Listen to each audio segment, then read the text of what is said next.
Imagine une machine capable de te démonter, de scanner chaque particule de ce que tu es et de te reconstruire, parfaitement, sur un monde à des années-lumière d'ici.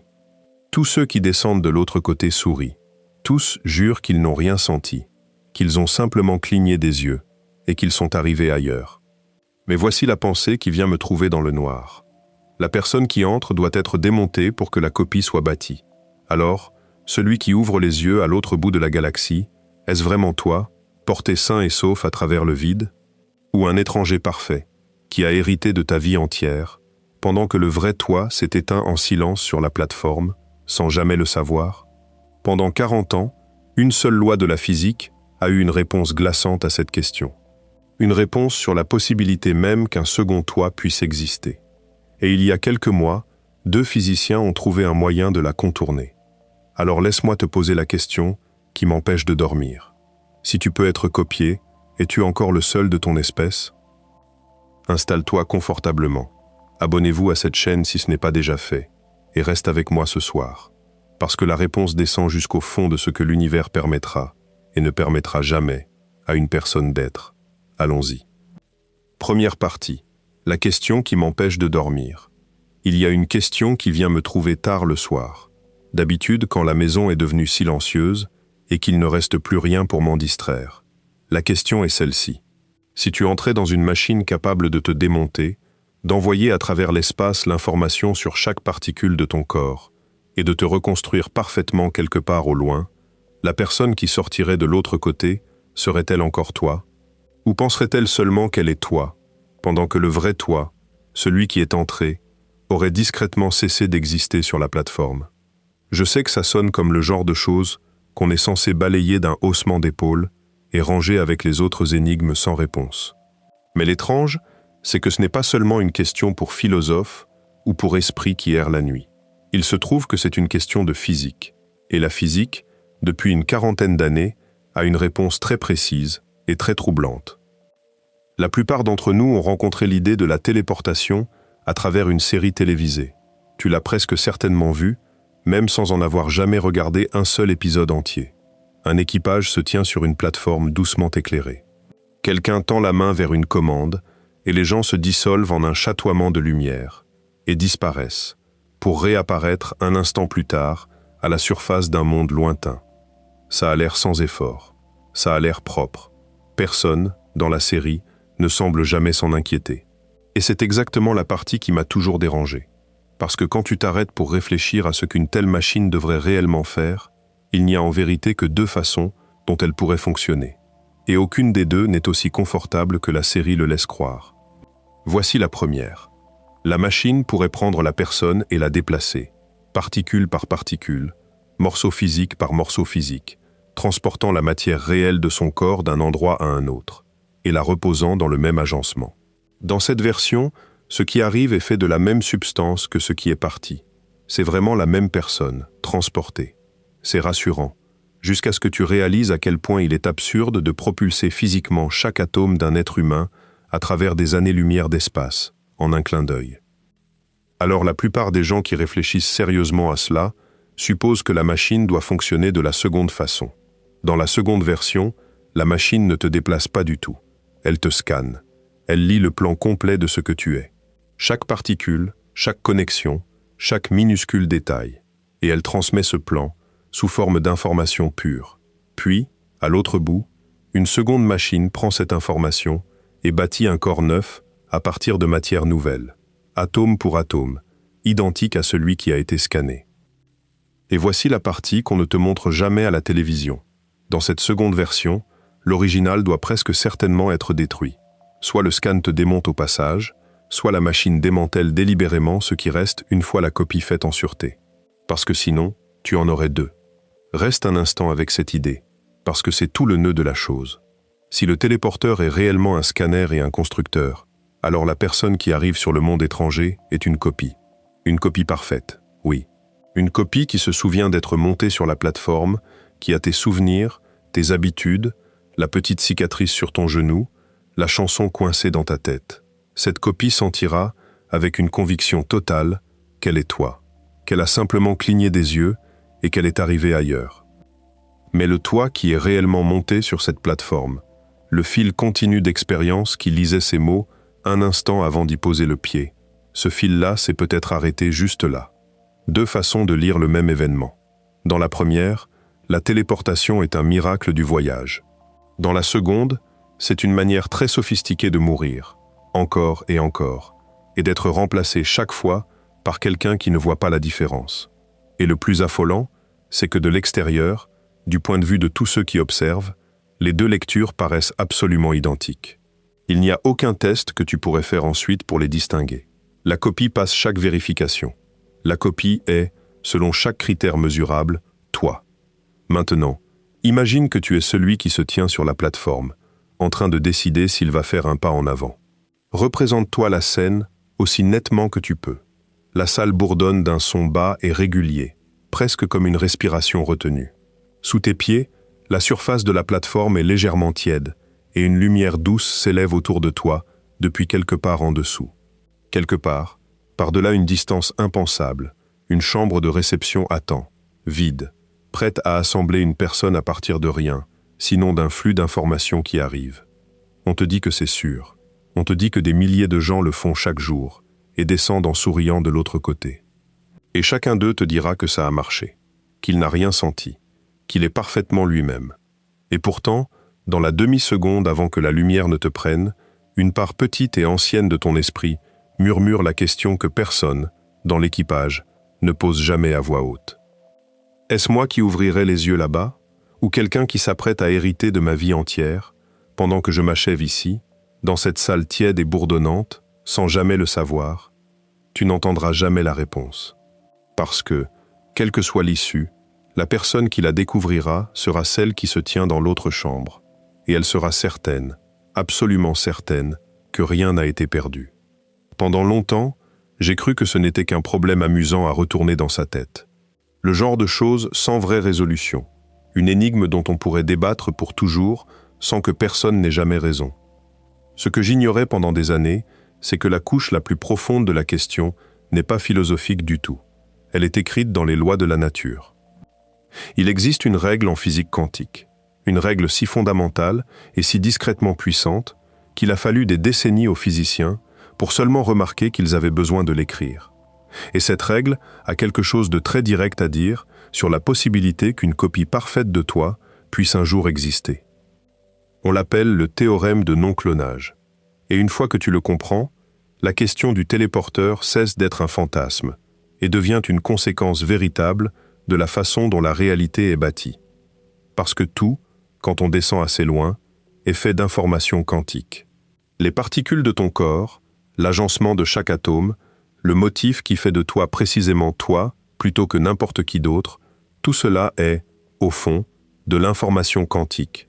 Et le théorème de non-clonage est une affirmation qui porte exactement là-dessus, sur la question de savoir si l'information quantique peut être copiée. La réponse qu'il donne, la réponse que les physiciens tiennent pour vraie depuis une quarantaine d'années, est saisissante de brutalité. Elle dit non. Elle dit que tu ne peux pas faire une copie parfaite et indépendante d'un état quantique inconnu.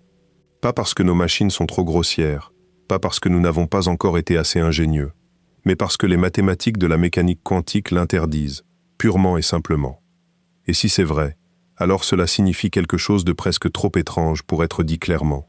Cela signifie que toi, le motif quantique précis que tu es, tu ne peux pas être copié. Il ne peut jamais y avoir qu'un seul de toi, pas un seul à la fois, pour l'instant, en attendant que la technologie rattrape son retard. Un seul, point final, garanti par une loi de la nature. De la même façon que rien ne peut être poussé au-delà de la vitesse de la lumière. L'univers, à son niveau le plus élémentaire, semble avoir intégré une règle qui protège ton unicité si complètement qu'aucune machine, si avancée soit-elle, ne pourrait jamais produire une seconde copie lisible de toi et la faire marcher dans le monde. Retiens cette phrase, parce que nous allons y revenir bien des fois ce soir, et chaque fois, elle voudra dire quelque chose d'un peu différent. Une seule copie claire, voilà la promesse que l'univers semble faire. Une seule copie claire du motif que tu es, jamais, nulle part. Pendant des décennies, cette promesse a paru absolue. Une porte verrouillée sans trou de serrure. L'une des rares choses, dans toute la physique, sur lesquels tu pouvais t'appuyer sans crainte. Et puis, très récemment, 2 physiciens ont trouvé quelque chose qui a fait s'arrêter tout le domaine et regarder de nouveau. Ils ont trouvé un moyen de faire des copies, après tout. De vraies copies, parfaites. Et ils l'ont montré en fonctionnement, pas seulement sur le papier, mais sur une véritable machine quantique. Le titre annonçait qu'ils avaient brisé la loi la plus incassable de la physique quantique, que la règle protégeant ta singularité avait enfin cédé. Ce qu'ils ont réellement trouvé est plus étrange et plus beau qu'une loi brisée. Et d'ici la fin de la soirée, tu comprendras exactement ce que cela veut dire, et ne veut pas dire, pour cette personne debout sur la plateforme du téléporteur. Mais pour y arriver, il faut commencer par la règle elle-même. Il faut comprendre pourquoi, pendant 40 ans, l'univers a apparemment insisté sur le fait qu'il ne peut y avoir qu'un seul de toi. Ce n'est pas une inquiétude neuve, même si la physique l'est. Les êtres humains tournent autour de cette question depuis des milliers d'années, bien avant que quiconque ait entendu parler d'un qubit. Les vieux philosophes demandaient si un navire dont on remplace les planches une à une, jusqu'à ce qu'il ne reste plus rien du bois d'origine, est encore le même navire. C'était le navire de Thésée, et il hante la pensée grecque depuis l'Antiquité. Il demandait aussi si tu peux entrer 2 fois dans le même fleuve, alors que l'eau que tu as touchée un instant plus tôt a déjà coulé vers l'aval et été remplacée par de l'eau neuve. C'était l'énigme d'Héraclite, il y a 2500 ans. Ce que toutes ces énigmes demandent en réalité, c'est ce qui fait qu'une chose continue d'être elle-même à travers le temps, quand ses parties, sa matière, sa substance même changent sans cesse. Et pendant tous ces siècles, la question est restée sagement dans le domaine de la philosophie. Le genre de choses dont on pouvait débattre agréablement sans aucun risque de réponse. Ce qui a changé, et changé seulement récemment, c'est que la physique est entrée dans la pièce et s'est mise à faire des affirmations concrètes et testables à ce sujet. La question de savoir si tu peux être copié n'est plus seulement une affaire d'opinion. Elle est devenue, en partie, une affaire de loi. La loi de la mécanique quantique. Il vaut la peine de remarquer à quel point notre confort avec la copie est étrange, parce que c'est exactement ce qui rend la question du téléporteur si glissante. Chaque jour, tu envoies des messages qui sont dupliqués une douzaine de fois entre ta main et l'écran de quelqu'un d'autre, et pas une seule fois, il ne te vient à l'esprit de pleurer le texte d'origine, ni de te demander si les mots qui sont arrivés sont les mêmes que ceux qui sont partis. Bien sûr que ce sont les mêmes, dirais-tu. Ce ne sont que de l'information. Et l'information est le genre de chose qui peut être en de nombreux endroits à la fois, sans qu'aucune des copies ne soit moins réelle que les autres. Nous avons bâti une civilisation entière sur cette intuition. Et elle fonctionne à la perfection, jusqu'à l'instant précis où tu essayes de l'appliquer à une personne. Parce que si tu n'es que de l'information, alors peut-être es-tu comme le message, librement copiable. Et la personne de l'autre côté du téléporteur est simplement une autre instance parfaite. Ni plus ni moins toi que les mots sur l'écran d'un ami ne sont les mots que tu as tapés. Mais s'il y a en toi quelque chose qui n'est pas comme l'information ordinaire, quelque chose qui ne peut pas être librement dupliqué, alors tout le tableau rassurant s'effondre, et la personne qui descend de la plateforme devient un mystère véritable. C'est là toute la tension. Nous traitons le fait d'être copiable comme la condition normale de tout ce qui compte. Nous enregistrons, nous sauvegardons, nous dupliquons, et nous dormons mieux pour cela. Et nous n'avons jamais eu à nous demander si nous-mêmes appartenons à cette catégorie de choses. La physique, elle, nous force à le demander. Et sa réponse, quand on la suit jusqu'au fond, n'est pas celle que notre habitude nous avait appris à attendre. Deuxième partie. La règle qui interdit un second toi. La règle dont nous parlons est arrivée étonnamment tard dans l'histoire de la physique quantique. Et ce seul fait te dit quelque chose sur sa discrétion. La mécanique quantique, comme théorie qui fonctionne, était déjà pour l'essentiel complète à la fin des années 1920. Les physiciens avaient les équations. Ils pouvaient prédire le comportement des atomes, les couleurs de la lumière, la façon dont les particules dansent à travers leur monde étrange et probabiliste. Pendant plus de 50 ans après cela, des milliers de gens brillants ont travaillé avec ces outils chaque jour. Et pendant tout ce temps, personne n'a écrit le fait simple et dévastateur qu'on ne peut pas copier un état quantique inconnu. Il se cachait à la vue de tous, plié dans les mathématiques qu'ils utilisaient sans cesse. Et il a fallu attendre le début des années 1980 pour que quelqu'un l'énonce clairement. Quand ils l'ont fait, en 1982, C'est venu d'un physicien nommé William Wouters, travaillant avec Wojciech Zurek, et, indépendamment, d'un physicien nommé Denis Dix, la même année. Ils lui ont donné un nom qui sonne presque trop banal pour ce qu'il fait. Ils l'ont appelé le théorème de non-clonage. Voici ce qui le rend si contre-intuitif. Dans le monde ordinaire, le monde où toi et moi vivons, copier est la chose la plus facile qu'on puisse imaginer. Tu copies un document en appuyant sur un bouton. Tu copies une photographie, une chanson, un fichier, un message, et la copie est impossible à distinguer de l'original. Et tu peux en faire 1000 autres tout aussi facilement. Notre civilisation numérique entière repose sur le fait que l'information peut être dupliquée sans fin, parfaitement, à un coût presque nul. Alors quand quelqu'un te dit qu'il existe un genre d'information qui, catégoriquement, ne peut pas être copié, pas même une fois, pas même en principe, ça sonne comme une limite de nos outils. Ça sonne comme quelque chose qu'une meilleure machine réglerait. Mais ce n'est pas ce que dit le théorème de non-clonage. Il dit que l'impossibilité est bâtie dans le tissu même de la mécanique quantique. Et pour voir pourquoi, il faut regarder ce qu'une machine à copier devrait réellement faire, et pourquoi l'univers refuse de la laisser fonctionner. Construisons la machine ensemble, dans notre imagination, et observons-la se briser. En physique quantique, tout est décrit par quelque chose qu'on appelle une fonction d'onde. Tu n'as pas besoin des mathématiques pour suivre. Imagine simplement la fonction d'onde comme la description complète d'un objet quantique. La réponse totale à la question « Quel est l'état exact de cette chose ?» Les physiciens étiquettent d'habitude une fonction d'onde avec une lettre grecque, et celle qu'ils choisissent le plus souvent est psi. Alors imagine que nous avons une particule dans un état inconnu, psi, et que nous voulons la copier. Notre machine à cloner a besoin de 2 fentes. Dans la première, on place la particule à copier, celle dans l'état psi. Dans la seconde, on place une particule vierge, un gabarit vide, prête à être écrit. On allume la machine, et si elle fonctionne, elle devrait transformer cette particule vierge en un double parfait. De sorte qu'à la fin, on ait 2 particules, toutes 2 dans l'état psi, côte à côte, impossible à distinguer. C'est cela, copier. Une entre, 2 sortes, identiques. Voici où le piège se referme. Pour que notre machine soit un véritable dispositif quantique physique, elle doit obéir aux règles de la mécanique quantique. Et l'une des règles les plus élémentaires, c'est qu'une opération quantique valide doit préserver certaines relations entre les états. En particulier, il existe une quantité qui mesure à quel point 2 états quantiques se ressemblent, à quel point l'un se comporte comme l'autre. Quand 2 états sont identiques, cette quantité est à son maximum. Quand ils sont complètement distinguables, elle est à son minimum. Et quoi que fasse notre machine, elle n'a pas le droit de changer ses relations de ressemblance, parce que le faire violerait les mathématiques de la théorie. Alors testons la machine. Nous l'avons bâtie pour copier l'état psi parfaitement. Bien. Mais une machine à copier digne de ce nom devrait copier n'importe quel état que tu lui donnes, pas seulement un état précis. Donnons-lui donc un état différent, une seconde particule dans un autre état, que les physiciens étiquetteraient d'une autre lettre grecque, phi.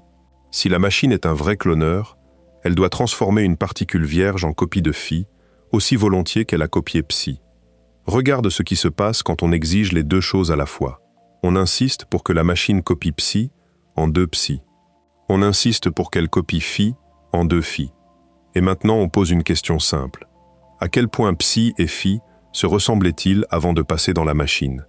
Et à quel point les 2 paires copiées se ressemblent-elles après? Parce que la machine n'a pas le droit de changer cette ressemblance. L'avant et l'après doivent correspondre exactement. Quand on écrit vraiment ce que cette exigence signifie, les mathématiques rendent un verdict sans la moindre marge. Elles disent que la ressemblance entre psi et phi devrait être égale à son propre carré. Et cela n'est vrai que dans 2 cas. C'est vrai quand les 2 états sont exactement identiques, auquel cas il n'y avait rien à distinguer et rien d'intéressant à copier. Et c'est vrai quand les 2 états sont parfaitement, complètement distinguables, comme un simple 0 et un simple 1, qui sont les cas classiques ennuyeux que nous savons déjà dupliquer. Pour tous les états intermédiaires, et les états intermédiaires sont l'écrasante majorité, la gamme immense des vraies possibilités quantiques, l'équation ne peut tout simplement pas être satisfaite. La machine ne peut pas exister. Ni cette machine, ni aucune machine, ni une meilleure version que nous pourrions bâtir au siècle prochain. Un copieur quantique universel parfait est mathématiquement impossible. Il y a une façon plus intuitive de sentir pourquoi cela doit être vrai. Et elle se ramène à un seul mot: la mesure. Pour copier quelque chose, il faut d'abord savoir ce que c'est. Il faut le regarder, le lire, en prendre la mesure. Et dans le monde quantique, regarder n'est jamais gratuit. Un objet quantique dans un état inconnu existe dans ce qu'on appelle une superposition. Un mélange véritable de possibilités, tenues ensemble à la fois. Non parce que nous ignorons une vraie valeur cachée, mais parce que l'objet n'a réellement pas de valeur unique et définie tant qu'il n'est pas mesuré. À l'instant où tu le mesures, cette superposition s'effondre. L'objet est forcé de choisir une issue définie, et toutes les autres possibilités qui faisaient ce qu'il était disparaissent pour toujours. Alors l'acte même de lire un état quantique, afin de le copier, détruit la chose délicate que tu essayes de lire. Tu ne peux pas jeter un coup d'œil en douce. Tu ne peux pas regarder sans casser. L'univers a arrangé les choses de sorte que connaître pleinement un état quantique, c'est le ruiner. Ce qui veut dire que tu ne peux jamais rassembler l'information complète dont tu aurais besoin pour bâtir une copie fidèle, pour commencer. Voilà la règle. Toute la règle tranquille et incassable qui tient depuis 1982. Tu ne peux pas faire une copie identique et indépendante d'un état quantique inconnu, parce que les mathématiques interdisent la machine, et parce que la mesure détruit l'original avant que tu n'aies jamais fini de le lire. Les physiciens l'appellent le théorème de non-clonage, et pour quelque chose au nom si modeste, il porte étonnamment loin. C'est la raison pour laquelle certains secrets quantiques ne peuvent jamais être volés. C'est la raison pour laquelle les ordinateurs quantiques doivent travailler bien plus dur que les ordinaires. Et c'est, quand on le suit jusqu'au bout, la raison pour laquelle il ne peut jamais y avoir qu'une seule copie claire de tout ce qui est vraiment quantique. Une seule copie claire. Souviens-toi de cette phrase, parce que nous commençons à peine à en sentir le poids. La raison pour laquelle la preuve est si courte et si irréfutable se ramène à un seul trait de la mécanique quantique que les physiciens appellent la linéarité. Tu n'as pas besoin des équations pour sentir ce que la linéarité veut dire. C'est la règle qui dit que les opérations quantiques doivent traiter les combinaisons d'états d'une manière cohérente et prévisible. Que si tu sais comment une machine agit sur deux états séparés, tu sais déjà comment elle doit agir sur n'importe quel mélange des deux, parce que les parties s'additionnent de façon simple. C'est l'une des hypothèses fondatrices de toute la théorie, testée dans d'innombrables expériences, jamais prise en défaut. Et la beauté et la cruauté du théorème de non-clonage, c'est qu'il découle presque immédiatement de la seule linéarité. Tu n'as besoin d'aucune physique exotique nouvelle pour interdire la machine à copier. Il te suffit du trait le plus simple et le plus solidement confirmé de la mécanique quantique, et l'interdiction en tombe comme une ombre. C'est pour cela que les physiciens lui font si complètement confiance. Ce n'est pas un résultat fragile en équilibre sur une hypothèse douteuse. Il repose sur le même fondement que tout le reste de la théorie. Ce qui veut dire que pour le briser, il faudrait briser la mécanique quantique elle-même. Il y a une image toute simple pour sentir pourquoi la machine ne peut pas fonctionner. Imagine un copieur réglé avec soin pour dupliquer parfaitement un tableau précis, capturant chaque coup de pinceau. Maintenant, tends-lui un tableau complètement différent et exige le même résultat impeccable. Dans le monde ordinaire, ça va, parce que le copieur peut simplement regarder le tableau qu'on lui donne et le reproduire. Mais le copieur quantique a interdiction de regarder, parce que regarder détruirait l'original. Il doit travailler à l'aveugle, effectuant la même opération physique fixe, quel que soit l'état qu'on lui tend. Et une seule opération fixe, appliquée à l'aveugle, ne peut tout simplement pas dupliquer fidèlement chaque entrée possible. Règle-la pour copier un état parfaitement, et elle brouillera et déformera les autres. Essaie de la faire tout copier, et les mathématiques forcent une contradiction, celle que nous avons traversée, où une quantité devrait égaler son propre carré. On demande à la machine d'être un copieur aveugle parfait d'un nombre incalculable de choses différentes, à l'aide d'une seule action inchangée. Et c'est une tâche que l'univers, tout simplement, ne permet pas. Ce que je n'avais pas saisi la première fois que j'ai compris cette règle, c'est à quel point elle devient personnelle dès qu'on la prend au sérieux. Parce que jusqu'ici, nous avons parlé de particules, de lettres grecques et d'états abstraits. Ça paraît sagement lointain, comme si ça appartenait à un laboratoire et n'avait rien à voir avec toi, assis là dans le noir. Mais ça a tout à voir avec toi. Tu n'es pas exempté de la mécanique quantique. Rien ne l'est. Les particules qui te font, l'agencement précis qui encode chaque souvenir, chaque sentiment, chaque pensée privée que tu aies jamais eue, tout cela est, au fond, de l'information quantique. Et si l'information quantique inconnue ne peut pas être copiée, alors le motif que tu es ne peut pas être copié non plus. La règle qui interdit une seconde particule interdit un second toi, pour exactement la même raison et avec exactement la même finalité. Dans la partie suivante, je veux rendre ce lien réel, parce qu'il mène quelque part qui est à la fois effrayant et d'une façon que je n'attendais pas, étrangement tendre. Il mène au fait que toi, quoi que tu sois d'autre, tu n'es pas un fichier qu'on peut sauvegarder. Troisième partie, tu n'es pas un fichier. Nous vivons entourés de copies, si complètement que nous avons presque oublié que copier est une sorte de miracle. Chaque photographie sur ton téléphone existe en une douzaine d'endroits à la fois. Sur l'appareil dans ta main, sur un serveur dans un bâtiment climatisé, dans une sauvegarde que tu as oublié avoir mise en place il y a des années. Quand tu écris quelque chose d'important, un instinct tranquille te dit de l'enregistrer, de le dupliquer, de t'assurer que si une version se perd, il en reste toujours une autre. Cette habitude descend si profondément dans la vie moderne que nous la traitons comme un trait fondamental de la réalité. L'information, supposons-nous, est le genre de chose qu'on peut toujours sauvegarder. Si ça compte, copie-le. Si tu as peur de le perdre, fais-en un autre. Et parce que nous nous pensons de plus en plus comme de l'information, comme des motifs de mémoire, de personnalité et de pensée, il est naturel d'imaginer que nous aussi pourrions être sauvegardés quelque part. Mis à l'abri de la perte, le rêve de téléverser un esprit, de préserver une personne comme des données, repose entièrement sur cette hypothèse. Il suppose qu'une personne est, au fond, un fichier. Et un fichier, bien sûr, peut toujours être copié. L'ennui, c'est qu'une personne n'est pas un fichier. Et le théorème de non-clonage en est la raison.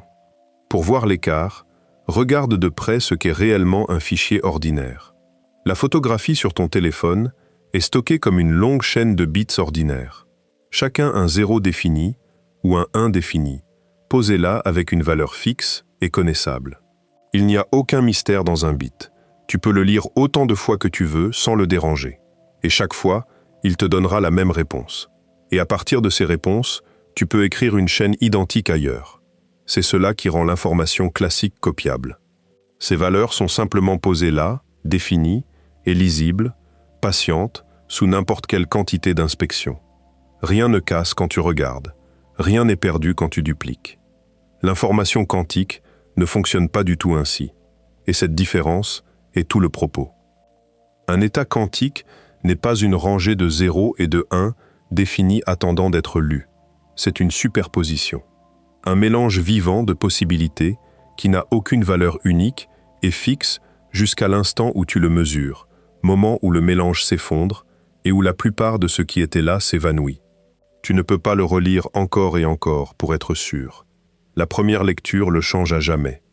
Et parce que tu ne peux jamais le lire pleinement sans le détruire, tu ne peux jamais rassembler la description complète dont tu aurais besoin pour l'écrire ailleurs. C'est le théorème de non-clonage portant son visage le plus humain.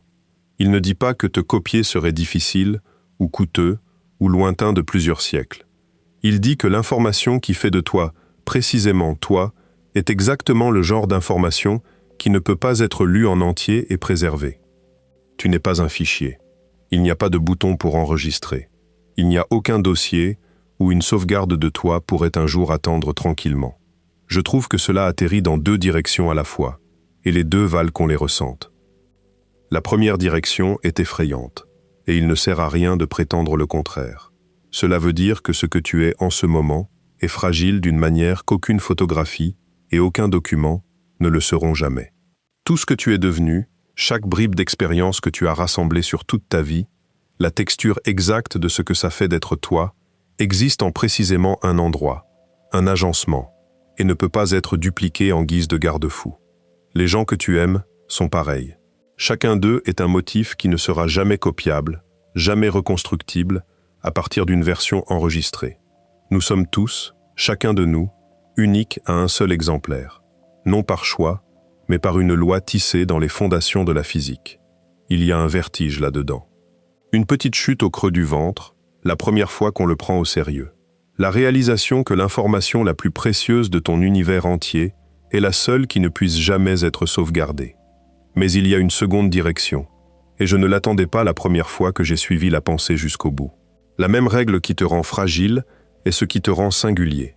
Pense à ce que cela signifierait vraiment d'être copiable. Si tu étais un fichier, si un double parfait de toi pouvait être fait, stocké et exécuté, alors, d'une façon étrange, il n'y aurait rien de spécialement réel dans le toi particulier qui est ici maintenant. Tu serais une instance parmi de nombreuses instances possibles, pas plus le vrai toi qu'aucune des copies, une version parmi des versions. Le fait que tu ne peux pas être copié est le même fait qui rend ce toi, celui qui vit ce moment, irremplaçable. Il n'y a jamais eu d'autre agencement de l'univers identique à celui qui est toi, et le théorème de non-clonage promet qu'il ne peut jamais y en avoir. Par aucune machine, aucune ruse de la technologie, pas en 1 milliard d'années d'essai. Tu n'es pas un fichier, tu es quelque chose qui ne peut arriver qu'une seule fois. Maintenant, je veux être prudent et honnête ici, parce que c'est une chaîne où nous prenons au sérieux la différence entre le fait et la spéculation. Personne n'a jamais essayé de faire passer un véritable être humain dans un copieur quantique. Et la physique d'une personne entière est fantastiquement plus emmêlée que la physique d'une seule particule. Quand les physiciens parlent du théorème de non-clonage, ils parlent d'états quantiques propres dans un laboratoire, pas du système chaud, humide et vertigineusement compliqué qu'est un cerveau vivant. Alors quand je dis que tu ne peux pas être copié, je trace une ligne depuis une loi prouvée sur les particules jusqu'au motif que tu es. Et cette ligne est une extrapolation, un élan, pas un résultat de laboratoire. Il est tout à fait possible que ce qui compte en toi, la chose que tu voudrais réellement préserver, ne dépende pas du tout des détails quantiques les plus fins, qu'une description classique assez bonne de ton cerveau capture tout ce qui compte. C'est un débat réel et ouvert, et des gens raisonnables se rangent des deux côtés. Certains soutiennent que ce qui importe dans un esprit tient dans l'agencement et l'activité de ses cellules, un motif pour l'essentiel classique, qu'une description ordinaire assez détaillée préserverait.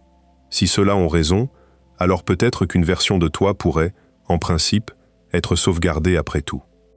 Mais d'autres soupçonnent que la texture pleine d'un soi descend jusque dans le grain quantique des choses. Et si c'est le cas, alors aucune description classique, si détaillée soit-elle, ne pourrait jamais capturer la totalité de toi. Et le théorème de non-clonage monte la garde sur ton unicité, avec toute l'autorité de la loi physique. Je ne sais pas quel camp a raison, et personne ne le sait, et je crois que l'honnêteté exige de le dire clairement. Mais remarque que même la possibilité la plus optimiste ne fait qu'adoucir la conclusion. Elle ne l'efface pas. Dans le monde que le théorème décrit, le motif le plus précieux que tu connaisses est le seul genre qui résiste à être enregistré. Il vaut la peine de s'attarder sur ce que cela prend, réellement, de lire un bit ordinaire. Parce que le contraste est toute la leçon. Un bit stocké sur un disque ou une puce a une valeur définie, un 0 posé ou un 1 posé. Et cette valeur est là, stable et patiente, indifférente au fait qu'on la regarde. Tu peux la lire une fois, ou 1000 fois, ou 1 million de fois, et elle rapportera la même réponse chaque fois, sans jamais changer. C'est pour cela que l'information classique paraît si solide et si sûre. Sa nature même est de tenir immobile sous l'inspection, de survivre à la lecture, de rester exactement ce qu'elle était, peu importe combien Dieu passe sur elle. Chaque sauvegarde que tu as jamais faite, chaque fichier que tu as jamais copié, dépend entièrement de cette volonté tranquille de l'information ordinaire d'être examinée sans être blessée. C'est un trait si élémentaire de notre monde que nous ne pensons jamais à en être reconnaissants. Et nous n'imaginons certainement jamais que l'information pourrait être autrement. L'information quantique trahit chacune de ses attentes. Et cette trahison est précisément la raison pour laquelle tu ne peux pas être rangé dans un dossier. Un bit se laisse regarder 1000 fois et ne bronche pas. Un état quantique, la première fois que tu le regardes vraiment, se change à jamais sous ton regard. Ce sont deux façons opposées d'exister. L'une se prête à la copie parce qu'elle ne perd rien à être lue. L'autre refuse la copie parce que la lire, c'est déjà la détruire. Et si la chose la plus intime de toi appartient à la seconde sorte plutôt qu'à la première, alors tout ce que nous avons appris de notre monde de fichiers et de photographies nous a mal préparés à ce que nous sommes. Songe à ce que nous demandons vraiment quand nous rêvons de nous sauvegarder. Nous demandons à être traités comme un bit, comme une valeur posée, stable, relisable, indifférente à l'inspection. Nous demandons à survivre à notre propre lecture. Et le théorème de non-clonage répond, doucement mais sans appel, que le motif le plus précieux que tu connaisses est justement celui qui ne survit pas d'être lu. Il n'y a pas de bouton pour enregistrer. Il n'y a pas de dossier de secours. Il n'y a qu'un seul agencement de l'univers qui soit toi, posé une fois, illisible en entier, impossible à écrire ailleurs. Et cette pauvreté apparente, ce refus de la copie, est exactement ce qui fait de ton existence un événement unique plutôt qu'une entrée dans une liste. 4e partie. La machine qui tue pour te déplacer. La téléportation quantique est une chose réelle. Je veux le dire clairement avant d'aller plus loin, parce que l'expression sonne comme de la pure science-fiction, et pourtant les physiciens la pratiquent en laboratoire depuis des décennies. Elle fut d'abord établie sur le papier en 1993 par une équipe de 6 chercheurs, dont les noms méritent qu'on s'en souvienne. Charles Bennett, Gilles Brassard, Claude Crépeau, Richard Joja, Asher Pérez et William Wouters. Et oui, c'est le même Wouters qui a aidé à prouver que les états quantiques ne peuvent pas être clonés. La même personne qui a montré qu'on ne peut pas copier un état quantique a aidé à découvrir la seule façon d'en déplacer un. Ce n'est pas une coïncidence. Soyons précis sur ce que fait réellement la téléportation quantique, parce qu'elle est à la fois moins et plus que la version télévisée. Elle ne déplace pas la matière. Rien de physique ne voyage d'un endroit à l'autre. Ce qui voyage, c'est un état. La condition quantique complète d'une particule, transférée sur une seconde particule posée ailleurs, de sorte que la seconde finit exactement dans la condition où était la première. La première particule n'est expédiée nulle part. Au lieu de cela, son identité même, le motif quantique qu'elle portait, est reproduite sur une doublure lointaine, tandis que la particule d'origine est laissée dépouillée de ce motif, vierge, changée. Pour réussir cela, les physiciens ont besoin de 2 ingrédients. Ils ont besoin d'une étrange connexion quantique, appelée l'intrication, partagée à l'avance entre le lieu d'envoi et le lieu de réception. Une sorte de lien préarrangé entre 2 particules qui se comportent comme un seul système, quelle que soit la distance qui les sépare. Et ils ont besoin d'un message ordinaire, de l'information classique banale, envoyée de l'expéditeur au destinataire par n'importe quel moyen normal, lui disant quel ajustement final effectuer. Mets les 2 ensemble, et l'état d'une particule ici peut apparaître sur une particule là-bas. C'est un Français qui a rendu cette intrication indubitable. En 2022, Alain Aspect a reçu le prix Nobel pour des expériences menées dès les années 80, à Orsay, qui ont prouvé que 2 particules peuvent rester liées d'une façon que rien dans le monde ordinaire n'autorise. Ce lien, qu'Einstein lui-même refusait de croire, est exactement le canal par lequel un état voyage lors d'une téléportation. Retiens le nom d'Aspect. Sans l'intrication qu'il a mise à nu, rien de ce que je vais décrire ne serait possible. Voici la partie qui compte pour nous. Celle qui renoue directement avec la règle d'avant. Dans le processus de téléportation, l'état d'origine est inévitablement détruit. Il n'est pas endommagé par accident, ni perdu par négligence. Sa destruction est une étape requise, intégrée à la procédure, sans laquelle la chose entière ne peut pas fonctionner. La raison est exactement le théorème de non-clonage. Si la téléportation laissait la particule d'origine dans son état d'origine, tout en créant l'état sur la particule lointaine, tu aurais fait une copie. 2 particules dans le même état quantique inconnu. Et c'est précisément ce que l'univers interdit. Alors les mathématiques de la téléportation arrangent les choses de sorte qu'à l'instant où l'état arrive à destination, il a disparu de la source. L'information n'est pas partagée, elle est remise.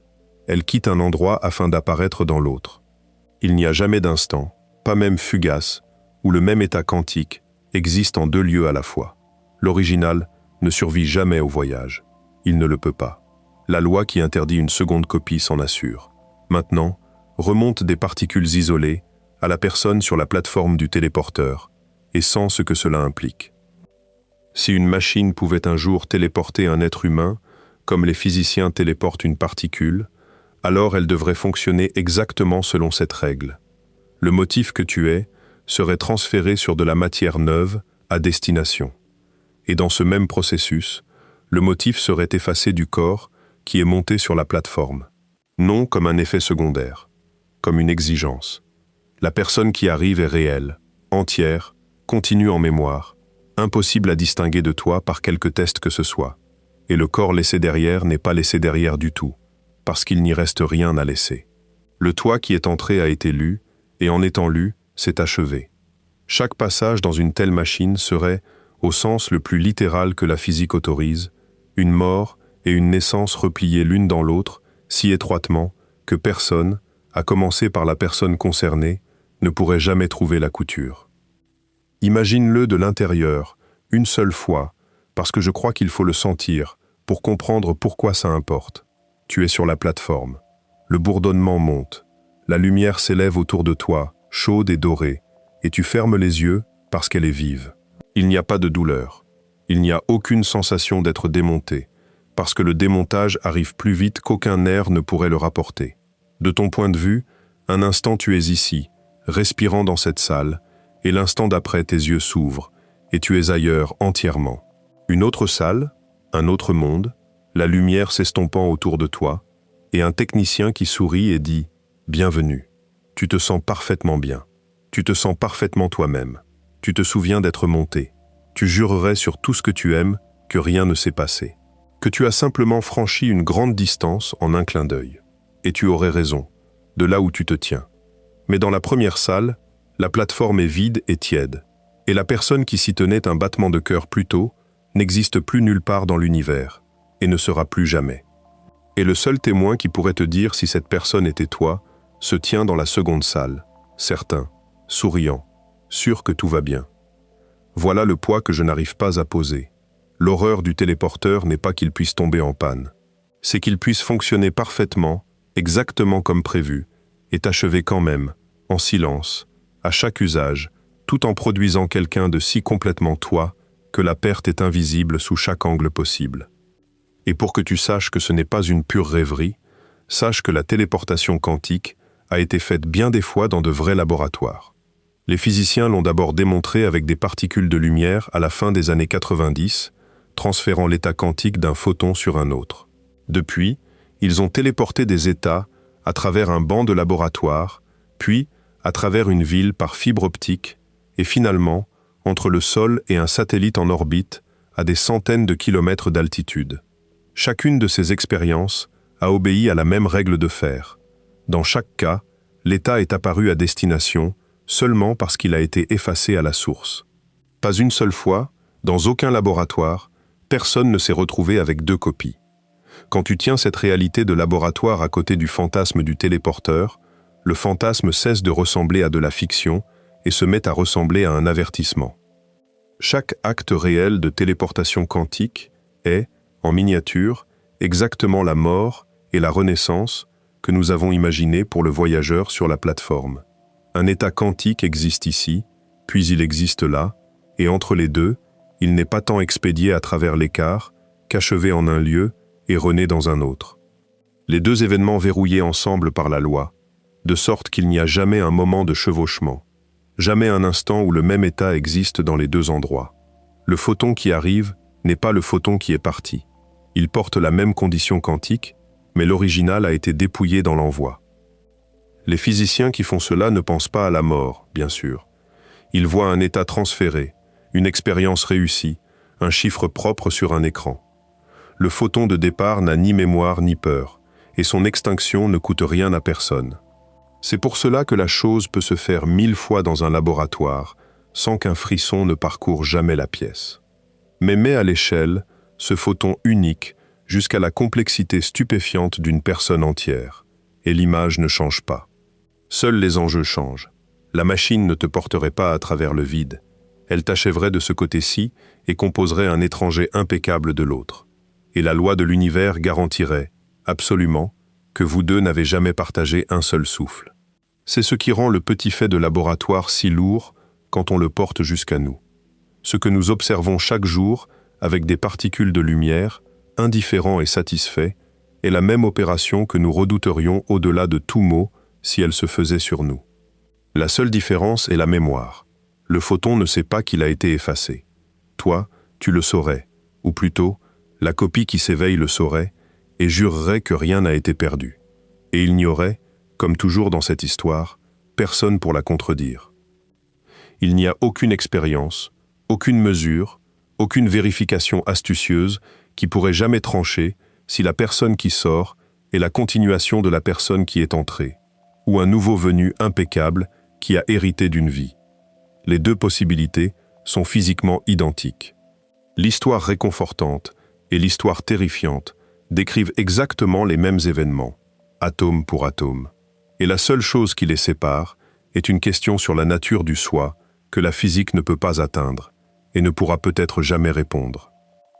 Tu pourrais monter dans cette machine 10 000 fois et en descendre en souriant chaque fois, et la question de savoir si le toi d'origine a survécu au premier voyage resterait exactement aussi ouverte qu'avant que tu ne commences. 5e partie. Pourquoi l'univers protège l'original? Et pourtant, avant que cela ne devienne insupportable, je veux retourner la chose entière, parce qu'il y a une autre façon de voir cette même règle incassable, et elle change la couleur de tout. Jusqu'ici, le théorème de non-clonage a ressemblé à une malédiction. Une loi qui condamne le voyageur, une clause en petits caractères qui transforme le miracle de la téléportation en machine à mort invisible et répétée. Mais cette même loi, ce même refus de l'univers de permettre une seconde copie, fait aussi quelque chose d'extraordinaire et de protecteur. Elle te garde. Pour une règle qui ne sonne que comme une restriction, le théorème de non-clonage se révèle l'un des faits les plus utiles de toute la science moderne.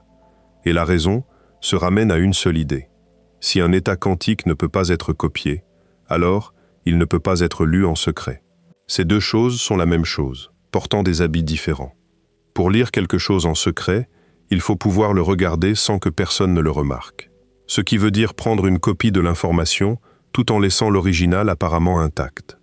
Dans le monde ordinaire, c'est facile, et c'est la base de toute forme d'espionnage qui ait jamais existé. Un espion photographie un document et le repose. Quelqu'un met une ligne sur écoute et écoute pendant que l'appel passe, inchangé. Une copie est faite dans l'ombre et l'original continue sans en rien savoir. Tout cela dépend du fait que l'information classique peut être dupliquée sans être dérangée. Retire cette capacité et l'écoute secrète devient impossible. C'est exactement ce que fait la mécanique quantique, et c'est pourquoi le domaine de la cryptographie quantique existe. Imagine deux personnes qui veulent partager un secret. Une clé, une chaîne d'informations quantiques que seules elles posséderont jamais, pour verrouiller et déverrouiller leur message. Elles envoient cette clé encodée dans des états quantiques, dans des particules de lumière individuelles. Maintenant, suppose que quelqu'un rôde entre les deux, essayant de voler la clé au passage. Pour la voler, l'espion devrait lire ces états quantiques et faire suivre des copies, afin que personne ne remarque le vol. Mais le théorème de non-clonage interdit exactement cela. L'espion ne peut pas copier les états, et ne peut pas les lire sans les mesurer. Et les mesurer effondre leur superposition et les dérange d'une façon détectable. L'acte même d'essayer d'écouter laisse des empreintes partout sur le message. Les deux propriétaires légitimes peuvent vérifier leurs clés à la recherche de ces empreintes. Et s'ils les trouvent, ils jettent simplement la clé et recommencent, sachant qu'elle a été compromise. Un espion qui ne peut pas copier est un espion qui ne peut pas se cacher. Ce n'est pas une astuce d'ingénierie qu'un meilleur espion pourrait un jour vaincre. C'est garanti par la même loi qui interdit la machine à copier. Ce qui veut dire que c'est aussi fiable que les fondations de la physique elle-même. Il y a quelque chose de presque intentionnel dans ce soin. Un Français a passé sa vie à montrer qu'on pouvait tenir, observer, caresser un système quantique sans le détruire, ce qui est le côté miroir de tout cela. En 2012, Serge Haroche a reçu le prix Nobel pour avoir, au Collège de France, piégé des particules de lumière et les avoir surveillées une à une sans les anéantir. Son travail montre à quel point regarder le monde quantique est délicat, à quel point la moindre mesure directe brise ce qu'elle touche. C'est le revers exact de la protection dont nous parlons. L'univers ne laisse pas lire en douce ce qui est vraiment quantique, et il faut toute l'ingéniosité d'un Haroche pour seulement l'effleurer sans le ruiner. Alors regarde ce qu'est réellement le théorème de non-clonage, une fois que tu en vois les deux visages. Ce n'est pas seulement un mur qui t'empêche de faire une chose que tu voulais faire. C'est un bouclier. C'est l'univers refusant de distribuer à quiconque, jamais, une seconde copie d'informations quantiques. Y compris à ceux qui s'en serviraient pour voler, pour espionner, pour tromper. Le même refus absolu qui rend la téléportation si troublante et ce qui rend les secrets quantiques incassables. Et quand tu le cadres ainsi, la règle cesse de ressembler à une cruauté et se met à ressembler presque à une forme de soin. Le motif qu'est un état quantique est protégé au niveau de la loi physique, scellé contre la duplication, défendu de tout œil indiscret qui tenterait de le lire en douce. La nature protège l'original avec une férocité qu'aucune institution humaine ne pourrait jamais égaler. Parce qu'aucune loi écrite par les gens ne peut être appliquée partout et toujours. Et celle-ci l'est. Et si tu es le genre de motif qui descend jusque dans cette couche quantique, alors le même mur se dresse autour de toi. La même loi qui dit qu'il ne peut jamais y avoir qu'une seule copie claire n'est pas seulement une limite à ce que tu peux faire. C'est une promesse sur ce qui peut être fait. Elle dit que la vérité la plus intime de ce que tu es ne peut pas être secrètement moissonnée, ne peut pas être discrètement dupliquée dans un laboratoire lointain, ne peut pas être lue et étudiée sans que la lecture ne laisse une marque, et sans que l'original ne soit détruit dans la tentative. Il y a un réconfort étrange à être le genre de chose que l'univers ne permettra pas qu'on vole. Pendant des décennies, c'est là que reposait l'histoire, et les physiciens ont fait leur paix avec elle. Le théorème de non-clonage était l'une des étoiles fixes du domaine, une règle sur laquelle bâtir, une certitude. Une partie de ce qu'il interdisait était gênante. Les ordinateurs quantiques, par exemple, ne peuvent pas se protéger des erreurs de la manière facile, celle dont les ordinateurs ordinaires se servent, en gardant simplement plusieurs copies d'un nombre et en les comparant. Parce que garder plusieurs copies d'un nombre quantique est précisément la chose qui n'est pas permise. Les ingénieurs ont dû inventer des méthodes bien plus élaborées pour garder l'information quantique contre les fautes. Et une grande partie de la difficulté à bâtir un ordinateur quantique remonte tout droit à cette seule interdiction. Mais personne ne s'attendait à ce que l'interdiction elle-même se plie. C'était un théorème, après tout, un fait mathématique prouvé, pas une simple supposition sur la façon dont les choses se trouvent fonctionner. On ne s'attend pas à ce qu'un théorème développe une faille. 2 et 2 ne se mettent pas discrètement à faire 5 un après-midi. Et donc, pendant une quarantaine d'années, la situation a paru réglée. Tu ne peux pas copier un état quantique inconnu. Il ne peut y en avoir qu'un. La porte était verrouillée, et tout le monde avait vérifié la serrure, et la serrure tenait. Il vaut la peine de dire à quel point ce pouvoir protecteur a déjà été mis au travail, parce que ce n'est pas une promesse lointaine. Des physiciens ont bâti de vrais systèmes qui utilisent le théorème de non-clonage comme garantie de sécurité. Ils envoient des clés quantiques encodées dans des particules de lumière individuelles entre des stations éloignées, parfois entre des villes, et même depuis des satellites. La sécurité de ces systèmes ne repose pas sur la difficulté d'un casse-tête mathématique, comme le fait la plupart du chiffrement d'aujourd'hui, où la sûreté dépend d'un code trop dur à casser pour les ordinateurs actuels. Elle repose sur la physique. Un espion qui tente d'intercepter la clé fonce droit dans le théorème de non-clonage et dans l'effondrement qu'apporte la mesure. Il ne peut pas copier les états quantiques pour les lire à loisir, et il ne peut pas les mesurer sans laisser des perturbations indéniables. Les usagers légitimes comparent simplement une portion de leur clé, et s'ils y trouvent les empreintes révélatrices d'une interférence, ils savent que le canal a été compromis et repartent de zéro. C'est une sécurité imposée non par l'astuce, mais par la structure de la réalité. Et il n'y a rien qu'un adversaire puisse y faire, parce qu'on ne peut pas déjouer une loi de la nature. Mais la même interdiction qui donne d'une main reprend de l'autre, et c'est là qu'elle façonne toute la lutte pour bâtir des ordinateurs quantiques. Dans un ordinateur ordinaire, la façon la plus simple de se prémunir contre les erreurs est de garder plusieurs copies de chaque nombre important, de sorte que si l'un se corrompt, tu peux le comparer aux autres et voter sur la valeur correcte. C'est grossier, mais ça marche. Et ce n'est possible que parce que l'information ordinaire peut être librement dupliquée. Un ordinateur quantique se voit refuser entièrement cette astuce évidente, parce que le théorème de non-clonage lui interdit de faire des copies de secours de ses propres données quantiques. Les ingénieurs ont dû inventer des méthodes bien plus élaborées et subtiles pour garder l'information quantique contre l'assaut constant des erreurs. Des méthodes qui répartissent l'information sur de nombreuses particules sans jamais réellement la copier. Et la difficulté à bien faire cela est l'une des raisons centrales pour lesquelles un ordinateur quantique vraiment utile a tant tardé à venir. Alors la règle même qui rend les secrets quantiques incassables est aussi la règle qui rend l'informatique quantique si punissante.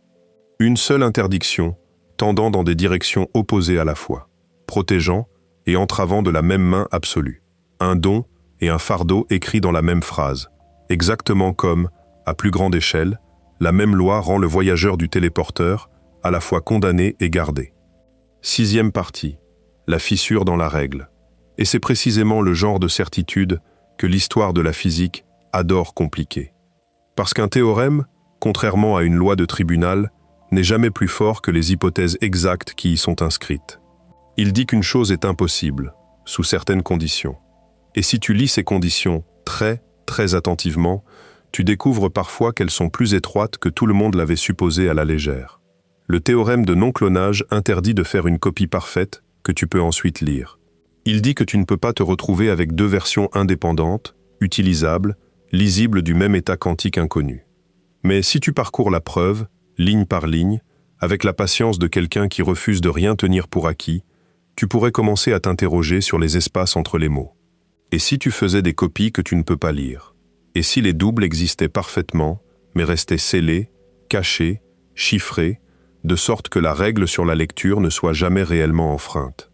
Pendant 40 ans, presque personne n'a regardé par ce trou de serrure précis.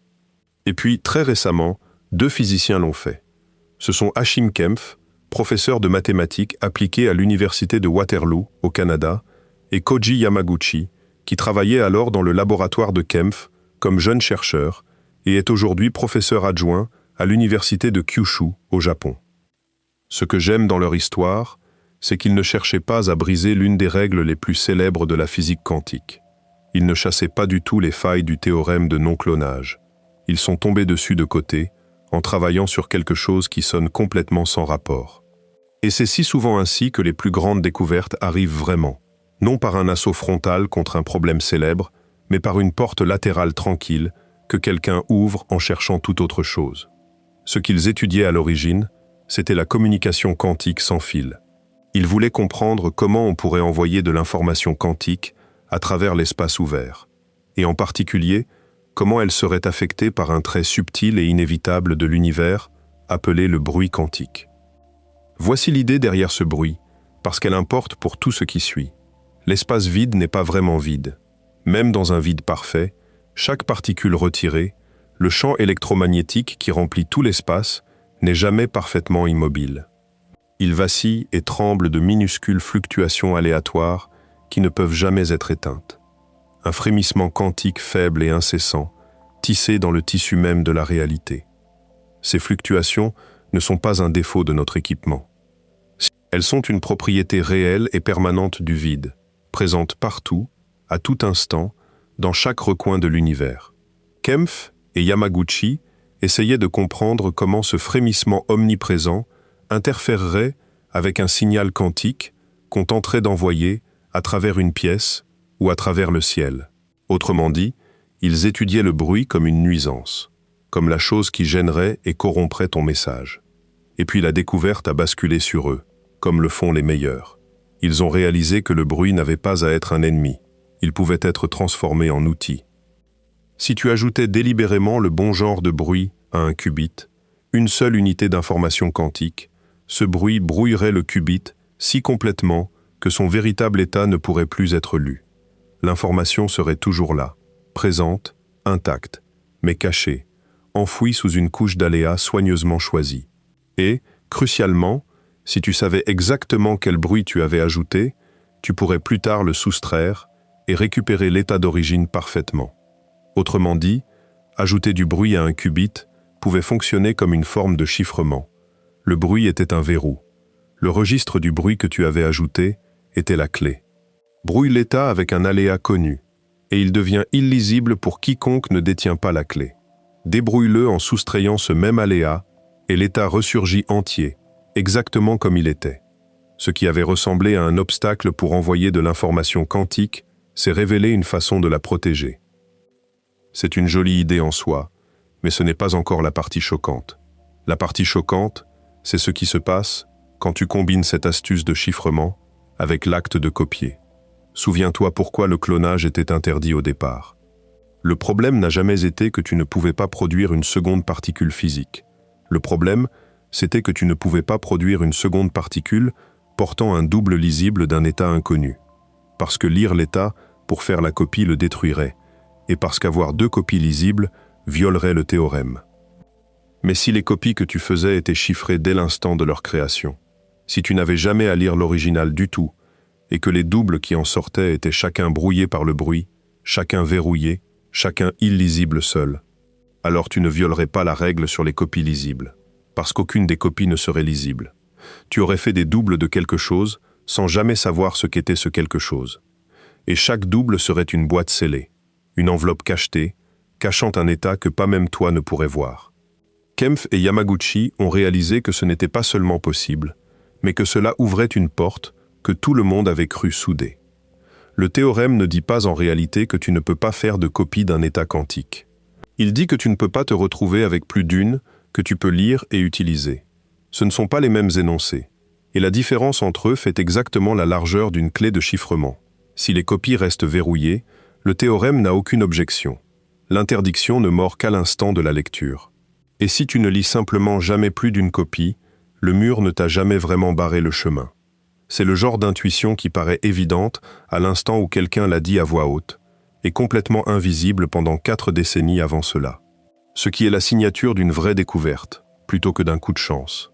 Et il y a quelque chose de presque poétique dans le fait que la clé de tout cela ait été le bruit. La chose même que les physiciens passent leur carrière à essayer d'éliminer. Dans presque chaque expérience jamais faite, le bruit est le méchant. C'est la friture qui noie le signal, l'aléa qui ruine la mesure, l'ennemi que les ingénieurs combattent à coups de blindage et de refroidissement.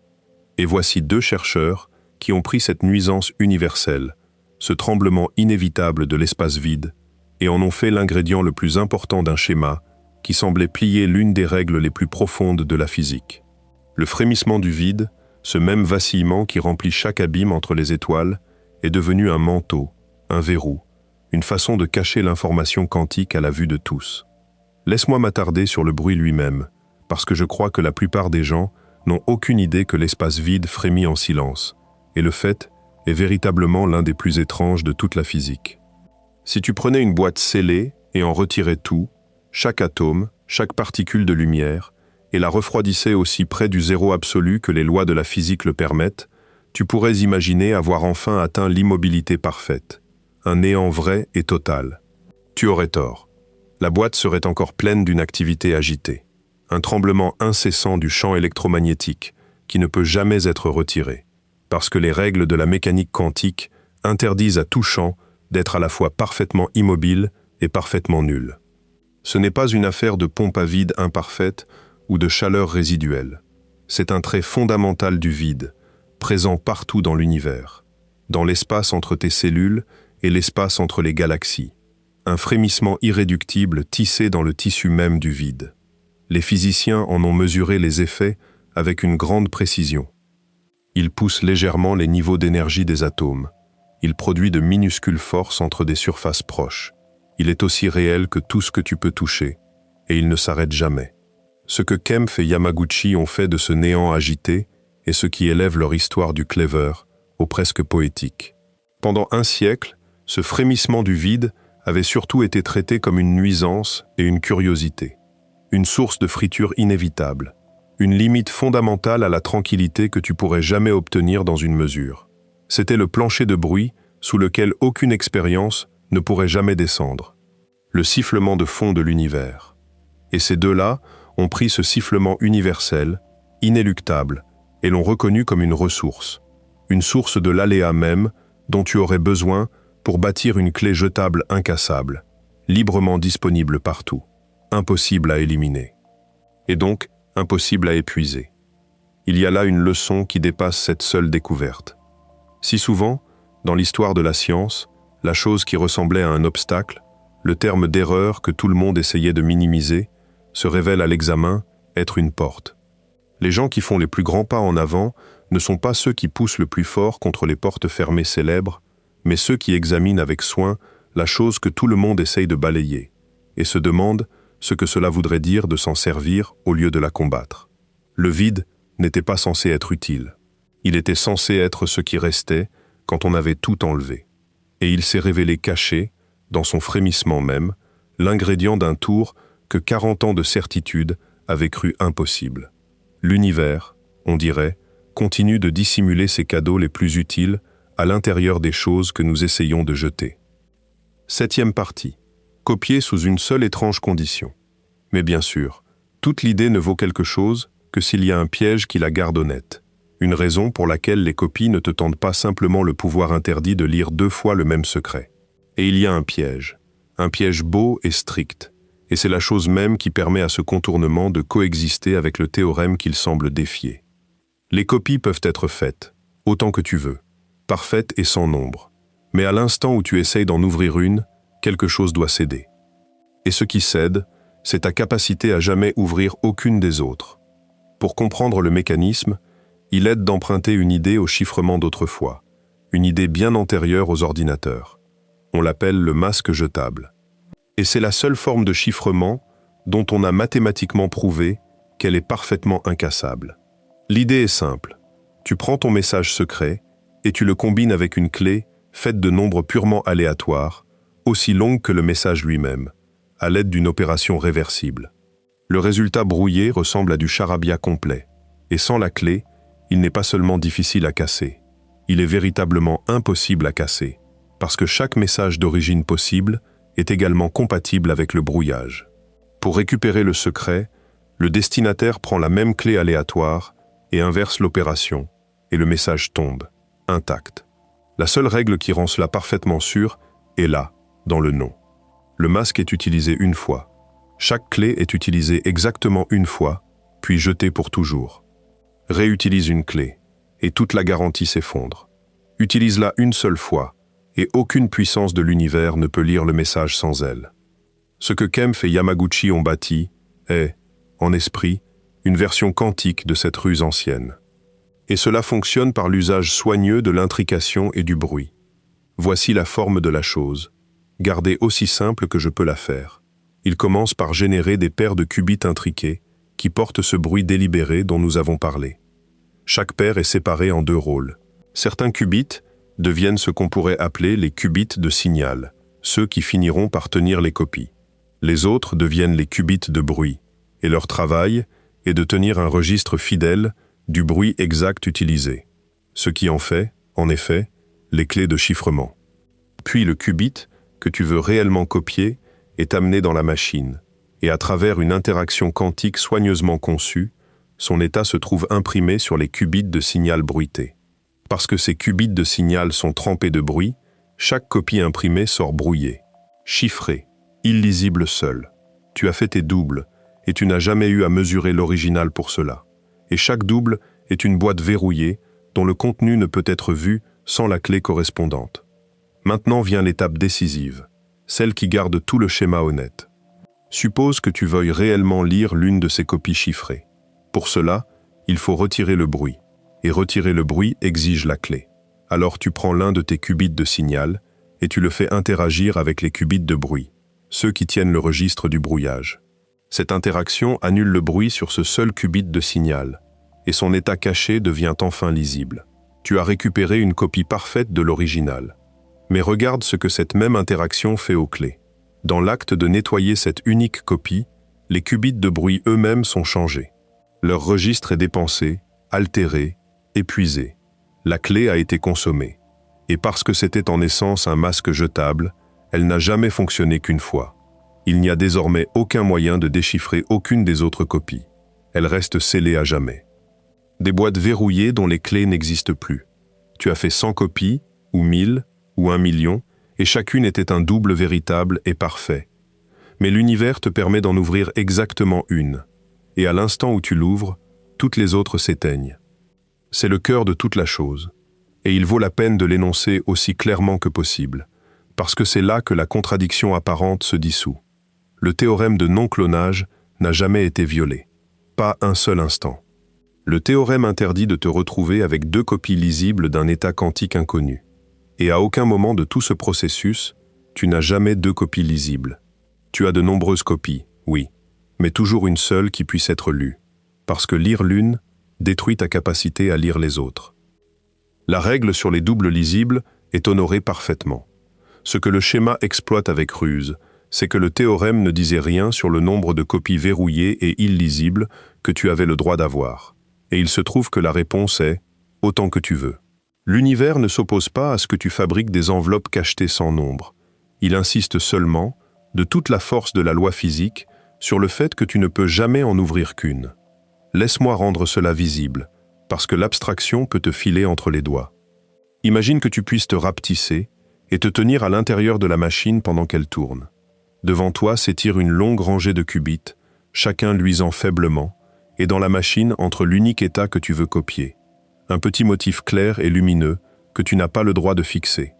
Tu regardes ce motif se répandre doucement et se presser sur la rangée de qubits, l'un après l'autre, chacun en attrapant une empreinte pleine.